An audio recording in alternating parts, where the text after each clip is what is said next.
नमस्कार, आप सभी का एक बार फिर से स्वागत है।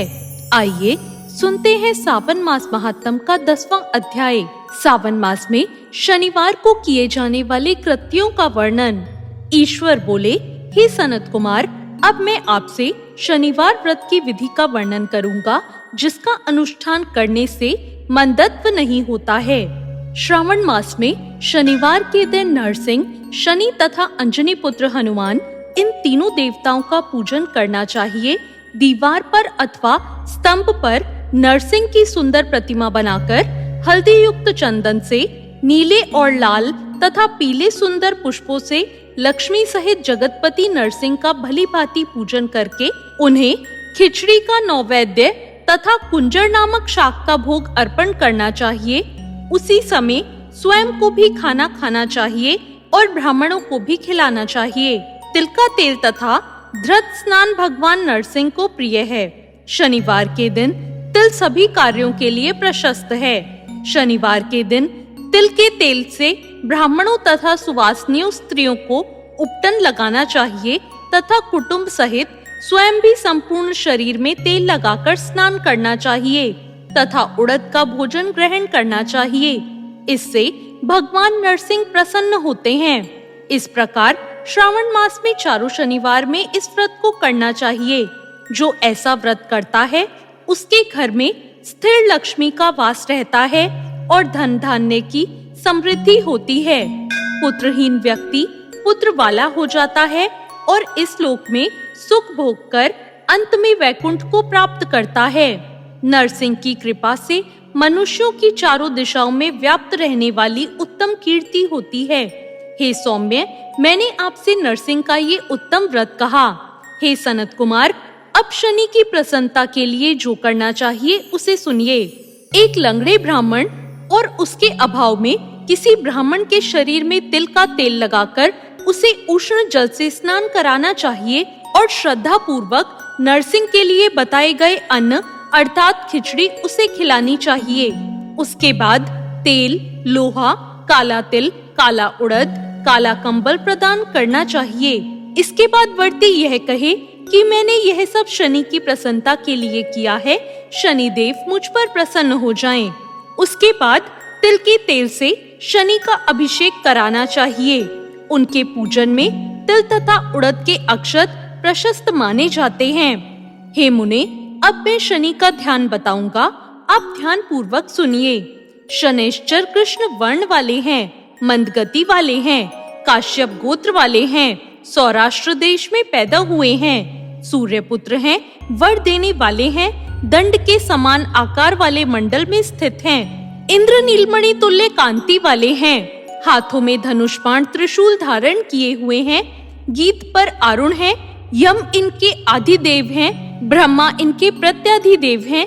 ये कस्तूरी अगुरु का गंध तथा गूगल का धूप ग्रहण करते हैं। इन्हें खिचड़ी प्रिय है। इस प्रकार ध्यान की विधि कही गई है। इनके पूजन के लिए लोहमयी सुंदर प्रतिमा बनानी चाहिए। हे द्विज श्रेष्ठ, इनके निमित्त की गई पूजा में कृष्ण अर्थात काली वस्तुओं का दान करना चाहिए। ब्राह्मण को काले रंग के 2 वस्त्र देने चाहिए और काले बछड़े सहित काली गौदान प्रदान करनी चाहिए। विधि पूर्वक पूजा करके इस प्रकार प्रार्थना और स्तुति करनी चाहिए। आराधना से संतुष्ट होकर जिन्होंने नष्ट राज्य वाले राजा नील को उनका महान राजा पुनः प्रदान कर दिया, वे शनिदेव मुझ पर प्रसन्न हो। नील अंजन के समान वर्ण वाले, मंद गति से चलने वाले और छाया देवी तथा सूर्य से उत्पन्न होने वाले उन शनैश्चर को मैं नमस्कार करता हूँ। मंडल के कोण में स्थित आपको नमस्कार है। पिंगल नाम वाले आप शनि को नमस्कार है। हे देवेश, मुझ दीन तथा शरणागत पर कृपा कीजिए। इस प्रकार स्तुति के द्वारा प्रार्थना करके बार बार प्रणाम करना चाहिए। 3 वर्णों ब्राह्मण, क्षत्रिय, वैश्य के लिए शनि के पूजन में शन्नो देवी इस वैदिक मंत्र का उपयोग बताया गया है और शूद्रों के लिए पूजन में नाम मंत्र का प्रयोग बताया गया है। जो व्यक्ति दत्तचित्त होकर इस विधि से शनिदेव का पूजन करेगा, उसे स्वप्न में भी शनि का भय नहीं होगा। हे विप्र, जो मनुष्य श्रावण मास में प्रत्येक शनिवार के दिन भक्ति पूर्वक इस विधि से व्रत को करेंगे, उन्हें शनैश्चर के द्वारा लेश मात्र भी कष्ट नहीं होगा। जन्म राशि से पहले दूसरे, चौथे, पांचवें, सातवें, आठवें, नवें तथा 12वें स्थान में शनि सदा कष्ट पहुंचाता है। शनि की शांति के लिए क्षमाग्नि इस मंत्र का जाप बताया गया है। उसकी प्रसन्नता के लिए इंद्र नीलमणि का दान करना चाहिए। हे सनत कुमार, इसके बाद अब मैं हनुमान जी की प्रसन्नता के लिए विधि का वर्णन करूंगा। हनुमान जी की प्रसन्नता के लिए श्रावण मास में शनिवार को रुद्र मंत्र के द्वारा तेल से उनका अभिषेक करना चाहिए। तेल में मिश्रित सिंदूर का लेप उन्हें समर्पित करना चाहिए। जपा कुसुम की मालाओं से, आग धतूर की मालाओं से, मंदार पुष्प की मालाओं से, बटक बड़का पेड़ के नौवेद्य से तथा अन्य उपचारों से भी यथाविधि अपनी सामर्थ्य अनुसार श्रद्धा भक्ति से युक्त होकर अंजनी पुत्र हनुमान जी की पूजा करनी चाहिए।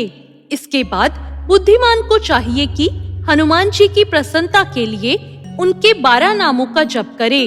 हनुमान, अंजनी सुनु, वायुपुत्र, महाबल, रामेष्ट, फाल्गुन सखा, पिंगाक्ष, अमित विक्रम, उद्धिक्रमण, सीता शोक विनाशक, लक्ष्मण प्राणदाता और दशग्रीव दर्पहा, ये 12 नाम हैं। जो मनुष्य प्रातःकाल उठकर इन 12 नामों को पढ़ता है, उसका अमंगल नहीं होता और उसे सभी संपदा सुलभ प्राप्त होती है।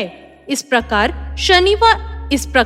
श्रावण मास में शनिवार के दिन वायुपुत्र हनुमान जी की आराधना करके मनुष्य वज्रतुल्य शरीर वाला, निरोग और बलवान हो जाता है।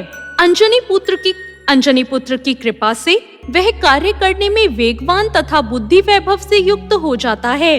उसके बाद शत्रु उसके नष्ट हो जाते हैं, मित्रों में वृद्धि होती है और वह वीर्यशाली तथा कीर्तिमान हो जाता है।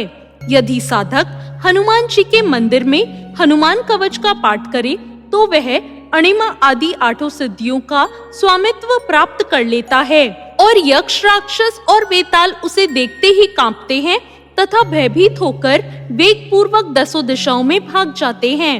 हे सत्तम, शनिवार के दिन पीपल के वृक्ष का आलिंगन तथा पूजन करना चाहिए। शनिवार को छोड़कर अन्य किसी दिन पीपल के वृक्ष को स्पर्श नहीं करना चाहिए। शनिवार के दिन उसका आलिंगन सभी संपदाओं को प्राप्त कराने वाला होता है। प्रत्येक मासों में 7 वारों में पीपल का पूजन फलदायक है, किंतु श्रावण में यह पूजन अधिक फलदायक होता है। इस प्रकार श्री स्कंद पुराण के अंतर्गत ईश्वर सनत कुमार संवाद में श्रावण मास महात्म का 10वां अध्याय पूर्ण होता है। तो ये था 10वां अध्याय। ये आपको कैसा लगा, कमेंट करके जरूर बताएं। ओम नमः शिवाय।